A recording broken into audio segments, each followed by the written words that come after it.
Sizlarga eng to'g'ri, eng sog'lom ozish sirlari haqida aytib beraman. Birinchisi, ovqatlanish kuniga 3 mahal asosiy, 1-2 mahal qo'shimcha, ya'ni yengil tamaddi bo'lishi kerak. Fast foodlardan voz kechib, uyda tayyorlangan ovqatlarni iste'mol qilish.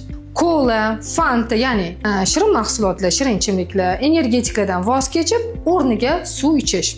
Ikkinchi asosiy yo'li bu harakat. Harakat kuniga kamida yarim soat bo'lishi kerak. Shuni eslab qoling. Qancha ko'p yursangiz, qancha ko'p harakat qilsangiz, shuncha yaxshi ozasiz, shuncha sog'lom bo'lasiz.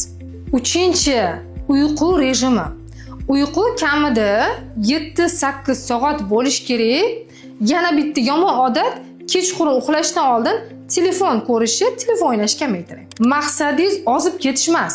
Sizning maqsadingiz o'zingizni yengil his qilish. Buni ozomiy yurgan, ozishda har xil yo'llarni qidirayotgan, internetni kovlab o'tirgan tanishlarga jo'natib qo'yinglar.